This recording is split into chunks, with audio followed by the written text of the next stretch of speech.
ناراض مت ہوئیے گا، ہمارے بہت سارے نمازی بھائی کہتے ہیں کہ صاحب الحمدللہ 40 سال سے نماز پڑھ رہا ہوں، لیکن ان سے نماز سن کر دیکھ لیں، نہ الحمد صحیح پڑھتے ہیں نہ اس کے ساتھ سورت صحیح پڑھتے ہیں، نمازوں کا ٹھکانہ ہی نہیں ہے۔ وجہ اس کی کیا ہے؟ ہم نے دیکھ دیکھ کے نماز سیکھی ہے، کسی عالم سے یہ کتاب پڑھ کر نہیں سیکھی ہوتی۔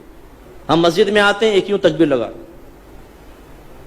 کہتے ہیں یہ بھی کوئی طریقہ ہوگا، ایک یہ بھی کوئی طریقہ ہوگا، ایک آئیں یہ بھی ایک طریقہ۔ ہمارے بچے پریشان ہوتے ہیں کہ کیا، بعض بزرگ وضو کر رہے ہوتے ہیں، ہاتھ دھویا پھر یہ وہ بچہ کہتا ہے یہ بھی کچھ ہے، ہاتھ دھونے کے بعد کرنا ہوگا۔ اب اسے پتہ نہیں یہ سنت ہے یہ خلاف سنت۔ ہمارے نوجوان بعض اوقات نماز پڑھ رہے ہوتے ہیں، پف نکلی ہوئی ٹوپی غائب۔ اب ٹوپی سے نماز پڑھنا مستحب ہے، اس کا انکار نہیں ہے، اور ہم ادب بھی اس کو کہتے ہیں، لیکن بغیر ٹوپی کے نماز پڑھنا نہ گناہ ہے نہ کوئی مکروہ تحریمی، زیادہ سے زیادہ آپ کہہ سکتے ہیں مکروہ تنزیہی، جو گناہ نہیں ہے نظر شرع میں لیکن اچھا بھی نہیں ہے یوں۔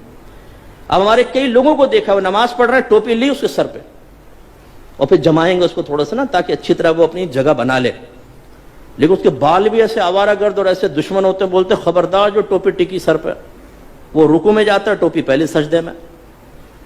یہاں تک میں نے دیکھا ہے نوجوان سجدے میں گیا تو اس کو سجدے میں اس کے وہ جیسے نٹ کس رہے ہیں اس کے سر کے اوپر۔ ارے بھائی اس کو ٹوپی پہننا کوئی لازم نہیں تھا، آپ کا یہ اس کو اس طرح تنگ نہ کرنا واجب تھا، آپ نے کیا، آپ گناہگار ہوئے۔ سرکار نے تو نمازی کے آگے سے ایک قدم بڑھنا منع فرمایا، آپ پوری تباہ زمائی کر رہے ہیں اس کے سر کے اوپر ٹوپی لگانے کے سلسلے میں۔ ایسی بیٹا آنکھیں بند کر کے نماز نہیں پڑھتے ہیں، آنکھیں کھول کر پڑھتے ہیں۔ حالانکہ فقہ نے واضح لکھا ہے کہ اگر آنکھیں بند کر کے خشوع و خضوع زیادہ ہوتا ہے تو مستحب ہے کہ آنکھیں بند کر کے نماز پڑھیں، اور اگر آنکھیں کھول کر نماز پڑھنے سے خشوع و خضوع آتا ہے، دنیاوی خیالات سے نجات پاتے ہیں، تو آنکھیں کھول کر پڑھنا مستحب ہے۔ سمجھانا کیا چاہ رہا ہوں، دین سیکھا نہیں ہوتا ہم نے، سنی سنائی بات یا مسجد میں آ کے وہی آبزرویشن کے ذریعے جو ہم نے سیکھا ہوتا ہے اسے دوسروں پر مسلط کر رہے ہوتے ہیں۔ بچہ بیٹھا ہوا ہے پاؤں ہلا رہا ہے، بیٹا ایسے پاؤں نہیں ہلاتے، نحوست ہوتی، وہ بچہ رک جاتا ہے۔ اب بھائی کہاں سے نحوست ہوتی ہے یہ بتائیے، پاؤں ہلانا کہاں سے نحوست ہے؟ یہ تو کوئی نحوست نہیں ہے، شریعت نے تو کوئی منع نہیں کیا۔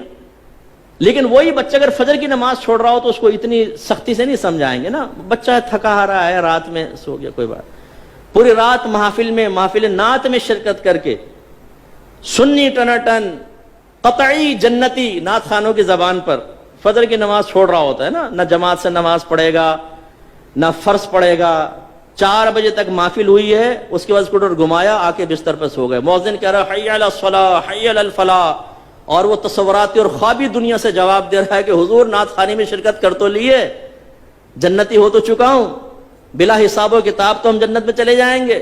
خود نعت خان نے شعر سنایا ہے، ہم رسول اللہ کے جنت رسول اللہ کی، یہ حی علی الصلاح حی علی الفلاح دوسرے لوگوں کے لیے ہے جو نعت خوانی میں شرکت نہیں کرتے، ان کے لیے ہو سکتا ہے، ہم تو جنتی ہیں۔ یہ ہم لوگوں کی حالت ہے۔ تو خلاصہ کلام یہ ہے کہ دین آپ سیکھیے۔ میں نے الحمدللہ بالغان کا بہت مدرسہ پڑھایا ہے، نمازیں سنے کوئی ٹھکانہ نہیں، سبحان رب الاعلیٰ، التحیات، حالانکہ سے لفظ ہے التحیات، التحیات نہیں ہے۔ اسی طرح صحیح لفظ ہے رب اجعلنی، اور اکثر کیا پڑھیں گے ربی جعلنی، ربی جعلنی، غلط ہے۔ یہ اصل میں اجعل صیغہ امر کا، ربی کو با کو جیم سے ملائیں گے حمزہ وصلی گر جائے گا، رب اجعلنی، رب اجعلنی، لیکن ربی جعلنی۔ تو یہ کیوں ہوتا ہے؟ آپ میں سے بہت سن ہو سکتا ہے کتاب دیکھ کر بھی سیکھا ہو، لیکن آج سے 35 سال پہلے 40 سال پہلے اب وہ بیچ میں جو غلطی آئی وہ پختہ ہوتی چلی گئی، بتائیے نہیں۔ اس لیے ناراض مت ہوئیے گا، آپ میرے بزرگ ہیں، میرے بڑے ہیں، جو بزرگ بیٹھے ہوئے جو ہم عمر ہیں اور جو چھوٹے ہیں وہ بچے ہیں، لیکن ایک دفعہ اپنی نماز کسی قاری صاحب کو سنا دیں۔ پہلی بات تو یہ کہ جس کو ڈر ہوگا نا خوف کہ میں پھنسوں گا، وہ سنائے گا ہی نہیں، وہ کہے گا مفتی صاحب نے ٹھیک کہا لیکن اللہ کی رحمت بہت بڑی، اللہ معاف کرنے والا ہے۔ بھائی اللہ تعالیٰ رحمان ہے، رحیم ہے، لیکن وہ قہار و جبار بھی تو ہے۔ اس کی قہاریت اور جباریت کو فراموش کر کے صرف رحمانیت پہ نگاہ کرنا یہ نبیوں کا طریقہ نہیں ہے۔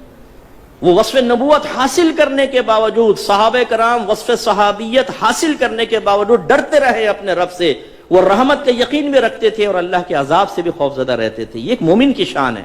تو سیکھیے،